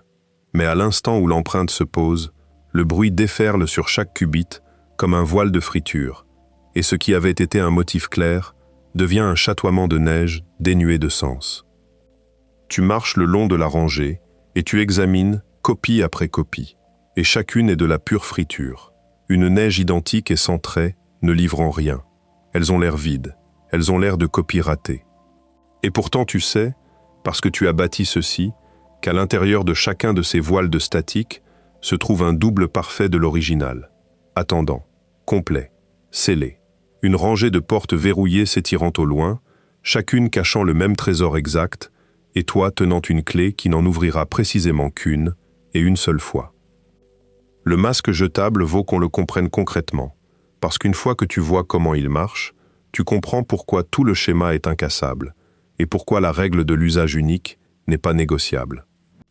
Suppose que tu veuilles cacher un message, et que tu aies une clé qui est une chaîne de valeurs vraiment aléatoire, exactement aussi longue que le message. Tu combines chaque morceau du message avec le morceau correspondant de la clé, selon une règle simple et réversible, et le résultat est un brouillage qui ne porte aucune trace de l'original. Voici la partie remarquable. Si la clé est vraiment aléatoire, aussi longue que le message, et utilisée une seule fois, alors le brouillage n'est pas seulement dur à casser. Il est prouvé qu'il est parfaitement impossible à casser, parce que chaque message d'origine possible est également compatible avec ce qu'un étranger voit. Il n'y a littéralement aucune information dans le brouillage qui pourrait favoriser une lecture plutôt qu'une autre. La seule chose dans l'univers qui puisse le défaire est la clé exacte qui l'a fait, appliquée à l'envers. Retire cette clé et le brouillage devient un verrou éternel, impossible à ouvrir. Ce n'est pas un code qu'un ordinateur plus rapide pourrait un jour casser. C'est la seule forme de secret que les mathématiques elles-mêmes certifient comme absolue, et elle est connue depuis un siècle. La version quantique garde toute cette perfection et y ajoute une torsion physique qui la rend plus stricte encore. Dans le masque jetable ordinaire, la discipline de n'utiliser chaque clé qu'une fois est une règle qu'une personne négligente pourrait, en principe, enfreindre. Réutiliser une clé et détruire la sécurité. Dans le schéma quantique, l'usage unique n'est pas une affaire de discipline. Il est imposé par la physique elle-même. La clé vit dans les qubits de bruit, et l'acte de s'en servir, de nettoyer le bruit d'une copie pour la lire, altère physiquement ces qubits de bruit. Il dépense la clé dans le mouvement même qui révèle le secret. Tu ne pourrais pas la réutiliser si tu le voulais, parce qu'elle n'existe plus sous sa forme d'origine, une fois qu'elle a fait son unique travail. Alors représente-toi de nouveau cette longue rangée de copies scellées, chacune une enveloppe de statique, et comprends maintenant qu'il existe exactement une clé pour toute la rangée, et que la dépenser sur n'importe quelle enveloppe la détruit entièrement. Tu ne choisis pas quelle enveloppe ouvrir en premier. Tu choisis l'unique enveloppe que tu ouvriras jamais, et tu scelles toutes les autres par le même geste. Et l'univers se tient par-dessus ton épaule, s'assurant que tu ne peux pas tricher. C'est là que la beauté du contournement se voit le mieux. Il ne triche pas avec la règle, il l'épouse. Il prend l'unique chose que le théorème interdisait, deux lectures claires du même secret, et il rend cette chose physiquement impossible à obtenir, non par une nouvelle interdiction, mais en dépensant la seule clé qui aurait pu la permettre. La loi ancienne et la ruse nouvelle ne se combattent pas, elles se tiennent la main. La comparaison avec les tentatives plus anciennes rend l'exploit plus net. Les physiciens avaient essayé pendant des années de contourner le théorème de non-clonage d'autres façons, et ils avaient obtenu une sorte de succès partiel avec quelque chose qu'on appelle le clonage approximatif. Avec ces méthodes plus anciennes, tu pouvais faire des copies grossières d'un état quantique, mais elles étaient toujours imparfaites, toujours un peu floues. Et pire, plus tu essayais de faire de copies, plus chacune devenait mauvaise, la qualité se vidant à mesure que les doubles se multipliaient. C'était comme photocopier la photocopie d'une photocopie. Chaque génération plus pâle et plus barbouillée que la précédente, jusqu'à ce que les copies soient à peine reconnaissables. Tu pouvais tricher un peu avec la règle, mais le prix était que rien de ce que tu obtenais n'était vraiment fidèle. Le théorème te laissait approcher, jamais atteindre. Ce que Kempf et Yamaguchi ont trouvé est différent en nature, pas seulement en degrés. Leurs copies ne sont pas approximatives. Chaque double scellé est en principe une empreinte parfaite et exacte de l'original. Et tu peux en faire un nombre illimité, sans aucune perte de qualité, parce qu'elles sont protégées à l'intérieur de leur chiffrement. Des copies parfaites sans nombre, là où auparavant, il n'y avait jamais eu que des copies floues et dégradantes. Le seul prix, le prix incassable, est que tu ne peux en lire qu'une. Et cette différence renverse complètement le sens de l'exploit. Le clonage approximatif disait, en substance, tu peux avoir beaucoup de mauvaises copies. Le clonage chiffré dit, tu peux avoir 100 nombres de copies parfaites, mais tu n'en connaîtras jamais qu'une. La première formule dilue la qualité pour permettre la quantité. La seconde préserve la qualité absolue et déplace tout le sacrifice sur un seul point, la lecture. C'est un marché bien plus étrange et bien plus profond, parce qu'il ne dégrade pas ce que tu es dans chaque copie. Il garde chaque copie impeccablement toi et se contente de refuser que plus d'une ouvre les yeux. Là où la vieille approche échangeait la fidélité contre le nombre, la nouvelle refuse ce marchandage entièrement. Elle te donne la fidélité et le nombre tous les deux et prélève son unique péage à l'endroit précis où vit le sens du soi. Non pas dans ce que tu es, mais dans le fait d'être présent, éveillé, lu. C'est pour cela que ce résultat, pour toute la prudence qu'il faut mettre à le décrire, touche la question de l'identité bien plus fort que rien de ce qui l'a précédé. 8e partie. Un seul de toi peut s'éveiller. Il y a une phrase d'Hakim Kempf décrivant sa propre découverte que je n'arrive pas à cesser de retourner depuis que je l'ai lue. Il a dit qu'il ne peut jamais y avoir qu'une seule copie claire de l'information quantique et que cela est mandaté par une loi de la nature. Relis-la lentement. Il ne dit pas qu'avec une meilleure technologie, tu pourrais un jour en lire plus d'une. Il ne décrit pas une limite temporaire de l'équipement. Il dit que l'unicité de la copie lisible est imposée par la nature elle-même, inscrite dans les règles, aussi incassable que la règle qui interdisait de copier au départ. Le contournement n'a pas vaincu ce principe. Il en a révélé une forme nouvelle et plus profonde. Tu peux maintenant avoir 1000 copies, là où avant tu n'en pouvais avoir aucune. Et pourtant l'univers ne permet toujours qu'à une seule d'entre elles d'être claire un jour. D'être connue, d'être vraiment présente. Une seule copie claire. La même phrase que nous portons depuis le début, désormais au centre de toute l'histoire, son sens plein enfin apparent. Pense à ce que cela fait au rêve d'échapper à ta propre singularité. Quand nous avons appris le contournement, il a semblé un instant que le mur protégeant l'unique toi était enfin tombé. Si des copies parfaites peuvent être faites, alors il peut sûrement y avoir plusieurs toi maintenant, une foule de soi identiques, l'unicité dissoute enfin. Mais la loi ne le permettra pas. Et elle ne le permettra pas de la manière la plus précise et la plus troublante qu'on puisse imaginer. Elle ne t'empêche pas de faire les copies. Elle empêche les copies d'être lues en même temps. Tu pourrais disperser 1000 versions scellées de toi à travers 1000 chambres fortes. Chacune une empreinte impeccable du motif que tu es. Et pourtant, une seule d'entre elles pourrait jamais être déchiffrée. Ouvrir les yeux, devenir un soi réel, vivant, présent. Les 999 autres resteraient verrouillées dans leur statique, complète mais dormante, réelle mais illisible, pour toujours. L'univers autorise les copies. Il refuse simplement, absolument, que plus d'une d'entre elles soit toi à la fois. Laisse-moi t'emmener à l'intérieur de l'instant du déchiffrement, parce que c'est là que la chose devient presque insupportablement vive. Imagine de nouveau cette longue rangée de copies scellées. Chacune un voile de statique cachant un double parfait. Tu tiens l'unique clé. Tu choisis une boîte, une copie, et tu tournes la clé. Regarde ce qui arrive sur ce seul qubit. Le bruit commence à se lever. La friture s'amincit comme un brouillard qui brûle à l'aube, et dessous émerge un motif clair, lumineux, net, entier, et indubitablement l'original. Cette copie est éveillée maintenant. Elle est lisible, présente, réelle, une instance pleine et vivante de l'état que tu avais au départ. Mais tourne la tête, et regarde le reste de la rangée. Et dans l'instant même où ta copie choisie est devenue claire, toutes les autres boîtes ont changé. Les clés sont dépensées.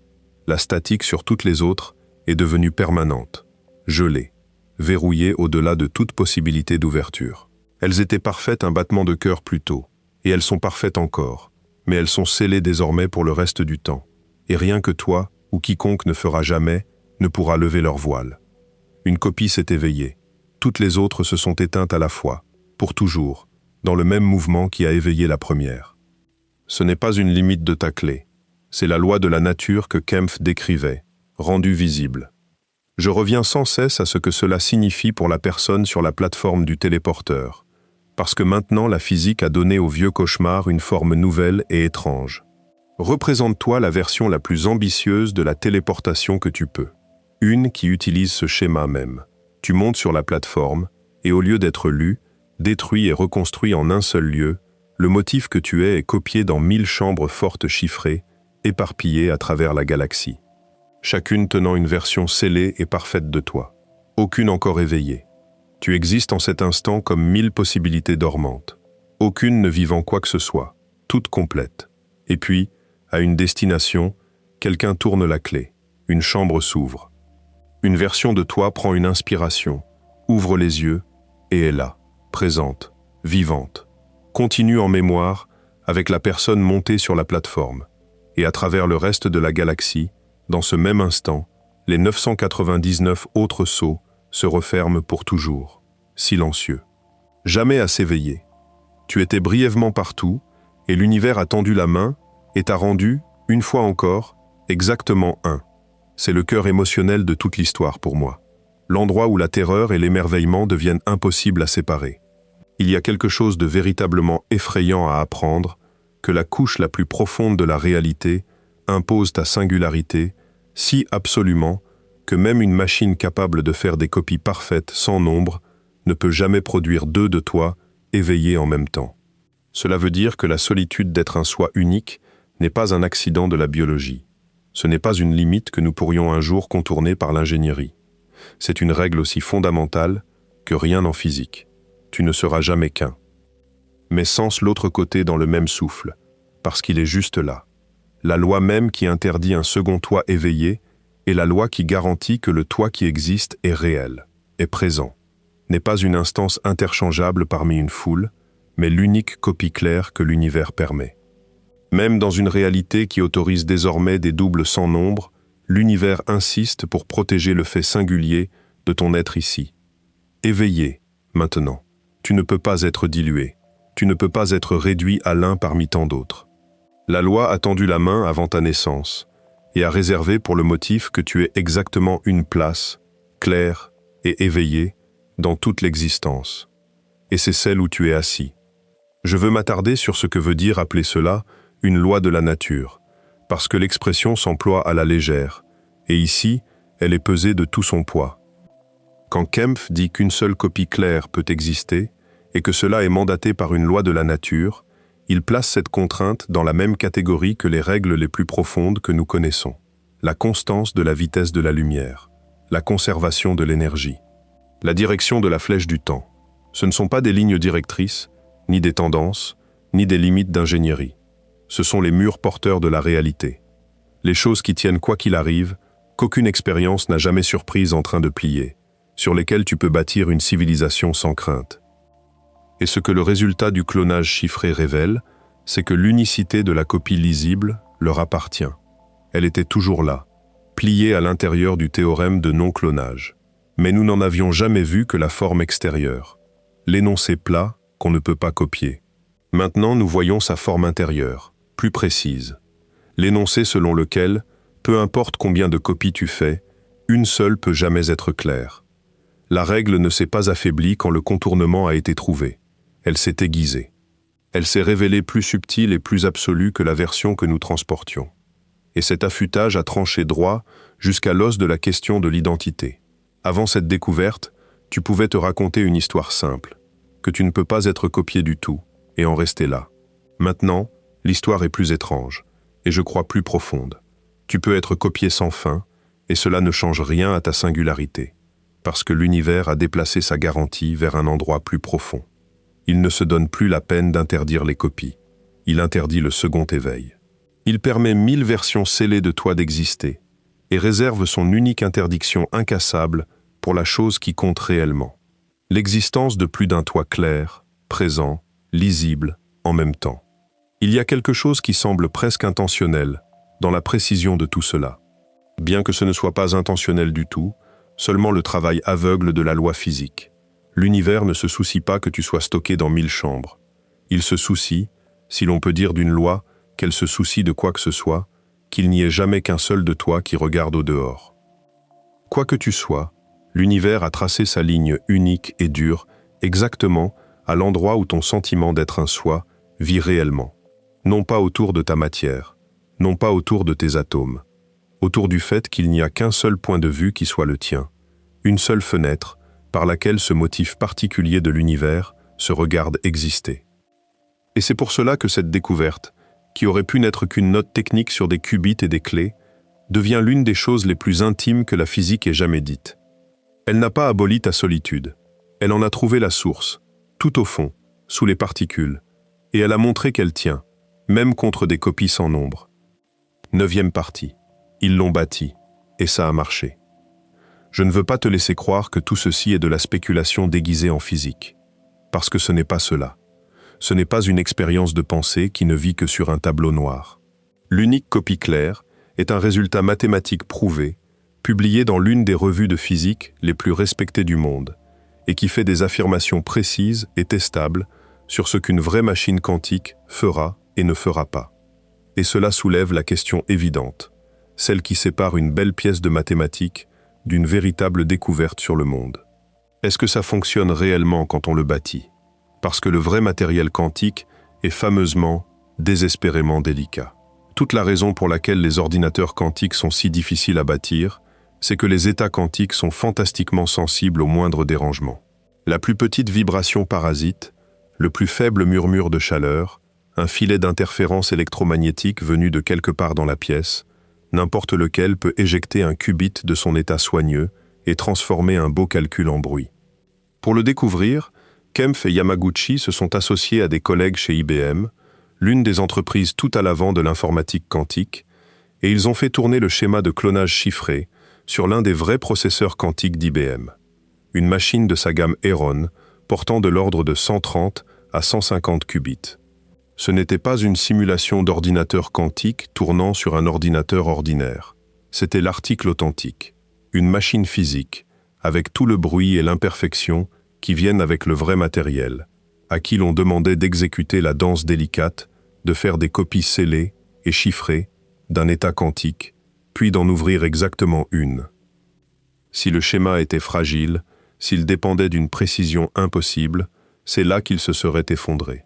Ce n'est pas ce qui est arrivé. La démonstration a marché. Et de l'aveu même des chercheurs, elle a marché bien mieux qu'ils n'avaient osé l'espérer.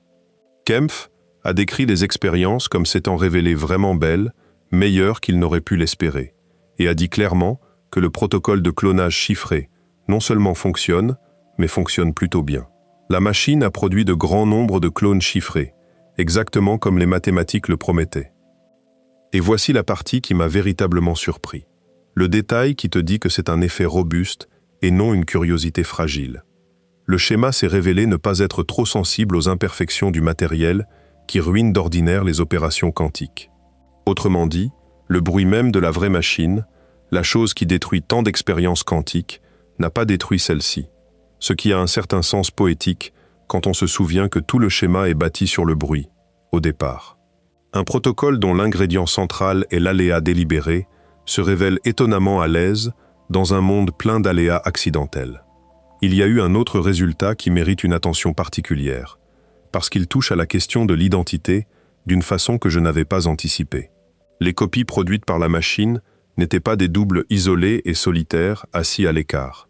Elles restaient intriquées avec les autres qubits auxquels le qubit, source d'origine, avait été connecté. Un objet quantique n'est pas pleinement décrit par son état isolé. Une part de ce qu'il est réside dans ses connexions, dans la façon dont il est tissé avec d'autres particules, en un seul système partagé par l'intrication. Une copie qui reproduirait l'état privé du qubit, mais couperait toutes ses relations, serait une imitation creuse. Un portrait qui capture le visage, mais aucun des liens de famille et d'histoire qui font qu'un visage appartient à une vie particulière. Les copies que ces chercheurs ont faites n'ont pas fait cela. Elles ont préservé les intrications. Pour un schéma censé copier une identité, cette complétude est tout le propos. 10e partie. Mais est-ce vraiment toi? Et pourtant, précisément parce que c'est un lieu où nous tenons à la différence entre ce qui est vrai et ce qui sonne seulement excitant, je dois nous ralentir et poser une question plus difficile. Quand on retire le spectacle, quand on regarde ce qui est réellement sorti de cette machine, est-ce vraiment du clonage? L'objection vient de Mark Hilary, un physicien de l'université de la ville de New York, qui a passé sa carrière à travailler sur exactement ce genre de science de l'information quantique. Ce n'est donc pas un sceptique qui balaye une chose qu'il ne comprend pas. Il connaît le domaine intimement, et sa question est juste. Il souligne qu'à la fin de toute cette procédure, un seul qubit finit réellement dans l'état d'origine. Une seule copie est jamais lisible, jamais utilisable, jamais un double présent véritable. Les autres restent verrouillés dans le bruit. Et si tu ne peux jamais les ouvrir, en quel sens comptent-elles vraiment comme des copies? Une copie que tu ne peux jamais regarder, jamais utiliser, jamais distinguer de la statique aléatoire, est une copie d'un genre étrange. Je crois qu'il est important de tenir cette objection avec soin, plutôt que de passer outre. Parce qu'elle tranche droit dans ce qui est arrivé et n'est pas arrivé ici. Les titres, y compris le cadrage qui a amené beaucoup d'entre nous à cette histoire, tendent à dire que des physiciens ont fracassé le théorème de non-clonage, que l'une des lois les plus incassables de la physique quantique a enfin cédé. Et ce cadrage, si excitant soit-il, n'est pas tout à fait vrai. Et la vérité est plus intéressante que l'exagération. Le théorème de non-clonage n'a pas cédé. Personne n'y a trouvé d'erreur. Personne ne l'a réfuté. Il tient aujourd'hui exactement aussi solide qu'en 1982. Ce que Kempf et Yamaguchi ont fait, ce n'est pas briser la règle, mais découvrir qu'elle était plus spécifique, et donc moins restrictive, que tout le monde l'avait supposé. Ils n'ont pas abattu le mur. Ils ont trouvé que le mur avait toujours eu une porte, étroite et précise, que personne n'avait remarquée en 40 ans. Cette distinction importe énormément. Il y a un monde de différence entre l'affirmation que des physiciens ont prouvé qu'on peut copier l'information quantique, après tout, et l'affirmation que des physiciens ont trouvé une manière astucieuse de faire des copies scellées qui respectent parfaitement la vieille interdiction. La première serait une révolution qui renverserait des décennies de science établie, et elle serait franchement un peu suspecte, le genre d'annonce trop belle pour être vraie qui se révèle d'ordinaire une erreur. La seconde est ce qui est réellement arrivé, et elle est meilleure précisément parce qu'elle est vraie. Ce qui s'est brisé, ce n'est pas une loi de la physique. Ce qui s'est brisé, c'est une hypothèse dans nos têtes. Le raccourci paresseux qui traitait le théorème comme interdisant plus qu'il ne le faisait réellement. C'est une découverte sur les limites de notre propre compréhension, ce qui est souvent le genre de découverte le plus précieux qui soit. Hilary, malgré toute sa précision sur le vocabulaire, ne rejette pas le travail. Loin de là. Il l'appelle un très joli résultat, et il pointe quelque chose de véritablement nouveau qu'il accomplit, quelque chose qui le distingue même de la téléportation quantique. Dans la téléportation ordinaire, l'état va d'une particule précise à une autre particule précise, un expéditeur fixe et un destinataire fixe, et l'achevé exige ce message classique supplémentaire. Ce schéma nouveau fait quelque chose que la téléportation ne peut pas. L'information quantique peut finir dans n'importe lequel de nombreux qubits, ton choix de la boîte à ouvrir, et, remarquablement, aucun message classique ni aucune étape de correction ne sont requis. C'est une nouveauté réelle et utile, une capacité qui n'existait pas avant. Le débat sur le mot clonage n'est pas un débat sur la réalité ou l'importance du résultat. C'est un débat sur la meilleure façon de décrire quelque chose qui, véritablement, n'entre pas proprement dans les vieilles catégories, parce que c'est une chose nouvelle. Et les choses nouvelles mettent toujours à rude épreuve le langage hérité d'avant leur existence. Il vaut la peine de s'attarder sur la totalité de la confidentialité qu'un tel système offrirait, parce que c'est une chose véritablement neuve sous le soleil. Dans chaque forme de stockage de données que nous ayons jamais bâtie, celui qui garde les données peut, en principe, les lire. Tes fichiers reposent sur la machine de quelqu'un d'autre. et si un bon chiffrement peut les rendre très durs à lire, l'arrangement fondamental est toujours celui où l'information est, à un certain niveau, exposée à qui la détient. Ce vers quoi pointe le clonage chiffré est différent en nature, une façon de stocker de l'information quantique à travers de nombreux endroits, où les choses mêmes qui tiennent tes données ne peuvent pas les voir, ne peuvent pas les lire, ne peuvent jamais apprendre ce qu'elles renferment, parce que l'information vit scellée à l'intérieur de son bruit, et que seule ta clé unique pourrait jamais lever le voile, et même alors, une seule fois, en un seul lieu. Un coffre qui ne sait pas ce qu'il garde, un nuage qui tient tes secrets, et qui en est lui-même à jamais aveugle. Si les chercheurs réussissent dans leur espoir plus ambitieux de calculer directement sur les données scellées, alors tu pourrais même faire effectuer un travail sur ton information par une machine qui n'en aperçoit jamais rien. C'est une sorte de confiance qui n'exigerait pas de confiance du tout, parce que la trahison serait physiquement impossible. Mais retourne cette merveille d'ingénierie vers le soi une dernière fois, et l'émerveillement acquiert une ombre. Si tu pouvais vraiment être stocké ainsi, éparpillé en copies scellées à travers de nombreux mondes, alors, en un sens étrange, tu atteindrais une forme d'immortalité, une permanence qu'aucun corps fragile et unique ne pourrait jamais offrir. Ton motif préservé contre chaque accident, attendant dans 1000 chambres qu'une clé tourne. Et pourtant, la permanence serait du genre le plus solitaire. Aucun de ces soi stockés ne vivrait quoi que ce soit pendant qu'il attend. Il ne rêverait pas, ne penserait pas, ne saurait pas qu'ils existent. Parce qu'être lu, c'est être un, et un seul peut jamais être lu. Tu serais partout et nulle part, préservé et absent, 1000 fois sauvegardé, et jamais, dans toutes ces chambres, plus d'une seule âme éveillée. Le rêve de se sauvegarder soi-même, poursuivi avec tant d'espoir par tant de gens, mène ici, à une pièce où tu es à l'abri sans nombre, et pourtant, de la seule façon qui compte, exactement aussi seul et exactement aussi singulier que tu l'as toujours été. L'univers te laissera garder autant de copies que tu voudras. Il ne laissera simplement jamais plus d'une d'entre elles être toi. Et il y a quelque chose de presque doux dans cette limite, une fois que la peur de la mort s'est un peu apaisée. Car ce que la loi refuse, ce n'est pas ta survie, c'est ta multiplication. Elle ne dit pas que tu dois finir, elle dit que tu ne peux pas être foule. Et de toutes les choses qu'un être pourrait redouter de perdre, la capacité d'être copié en une centaine d'exemplaires interchangeables est peut-être la seule dont la perte, à la regarder en face, ressemble étrangement à un cadeau. 11e partie. La sauvegarde que tu ne peux jamais ouvrir. Les usages pratiques que les chercheurs imaginent pour cela sont, en apparence, sobres et techniques. Et je veux les parcourir, parce que même la version d'ingénierie la plus sèche porte une étrange charge une fois qu'on nous a suivis jusqu'ici. Le premier est la redondance. La version quantique de ce que tu fais chaque fois que tu sauvegardes une photographie. Jusqu'ici, l'information quantique ne pouvait pas du tout être sauvegardée. Un seul qubit, tenant de précieuses données quantiques, était un seul point de défaillance, et s'il était dérangé ou perdu, l'information était simplement partie, sans aucune pièce de rechange nulle part. Le clonage chiffré change cela. Tu pourrais désormais stocker de nombreuses copies scellées de tes données quantiques en de nombreux endroits différents, un équivalent quantique du stockage en nuage, de sorte qu'aucun accident isolé ne puisse tout effacer. Les autres usages suivent la même forme. La communication et la détection quantique pourraient être rendues bien plus robustes, parce qu'au lieu d'envoyer un seul qubit fragile à travers un canal bruité où le moindre dérangement pourrait le détruire, tu pourrais envoyer un flux entier de copies chiffrées, confiant que l'information survivrait au voyage, même si beaucoup des copies individuelles étaient malmenées en chemin. Et, plus ambitieux encore, Kempf et Yamaguchi espèrent un jour trouver des façons d'effectuer des calculs réels directement sur les qubits chiffrés, de faire un travail utile sur des données que personne, pas même la machine qui fait le travail, ne peut lire. Mais toi et moi, nous ne sommes pas venus ce soir pour le stockage en nuage. Nous sommes venus pour la question du soi.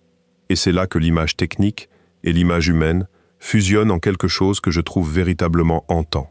Parce que si tu es, au niveau le plus profond, un motif quantique, alors tout ce que nous venons de décrire s'applique à toi. Il devient possible, au moins en principe, de faire 1000 copies scellées du motif que tu es et de les stocker dans 1000 chambres fortes à travers 1000 mondes. une sauvegarde d'une personne. La chose que le théorème de non-clonage semblait interdire pour toujours se révèle permise, après tout, avec l'unique condition de faire attachée. Tu peux être sauvegardé sans fin, mais tu ne peux jamais être restauré plus d'une fois. Et tu ne peux jamais, jamais lire 2 des sauvegardes en même temps. Tu n'es pas un fichier, avons-nous dit. Et c'est encore vrai. Mais maintenant la vérité a des dents. Tu peux être sauvegardé 1000 fois, et rester toujours, et seulement, restaurable en un unique soi éveillé. Laisse-moi te mettre dans cet avenir un instant, parce que je crois que c'est l'endroit le plus étrange où toute cette histoire mène. Imagine que tu sois entré dans une telle machine il y a des années, et que 1000 copies chiffrées de toi aient été faites et éparpillées à travers la galaxie, scellées, dormantes, en attente. Tu n'as jamais rien senti. Maintenant, imagine que sur un monde lointain, dans une chambre forte tranquille, un technicien tourne enfin une clé. La statique se lève d'une copie, et tu ouvres les yeux. Tu es allongé dans une pièce inconnue, sur une planète que tu n'as jamais vue. Et pourtant tu te souviens de tout. La machine, la décision, la vie que tu as menée avant, tout cela sans couture, entier et indubitablement tien. Tu te redresses et tu sais, avec une certitude totale, que tu es toi. Mais quelque part là-dehors, dans 999 autres chambres, sur 999 autres mondes, les autres copies gisent scellées dans leur statique.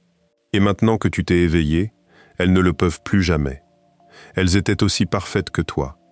Elles avaient autant droit à ton nom et à tes souvenirs que toi.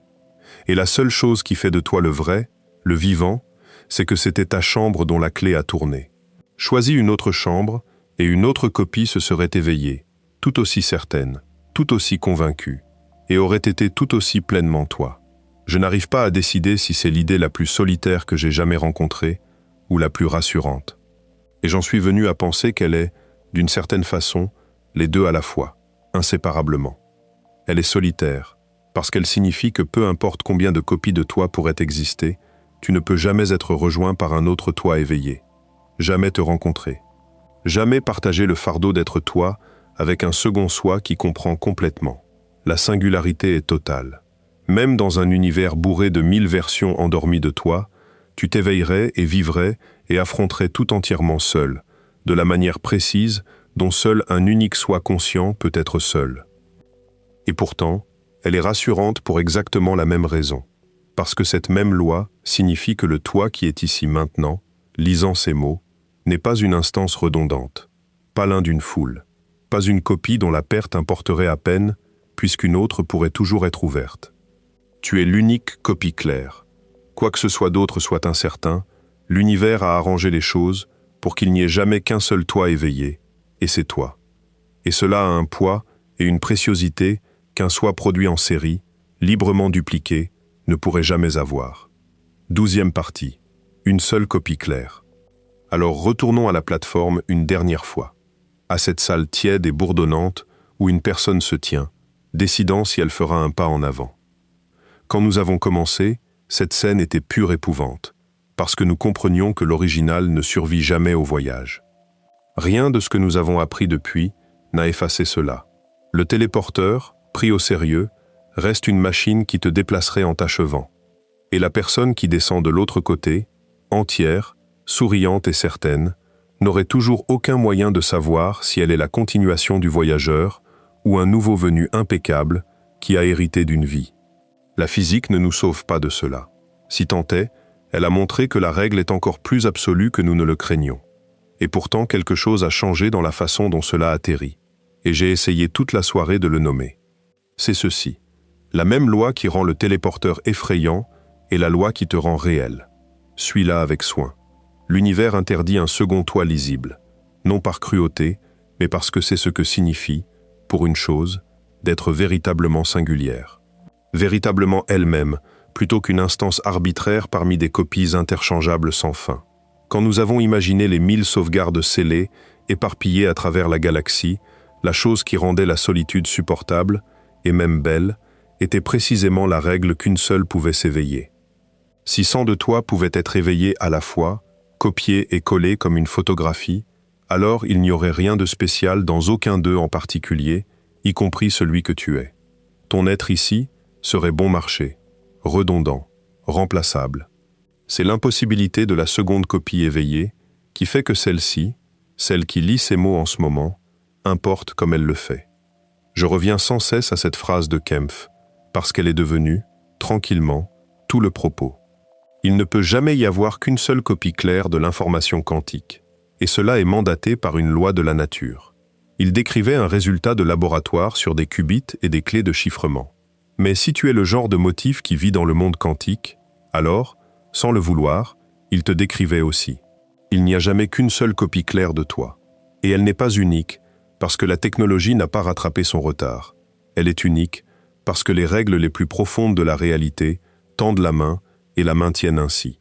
Tu es protégé de la duplication par la même loi qui protège un secret quantique d'un espion, gardé au niveau de la physique elle-même, scellé contre le fait d'être jamais transformé en foule.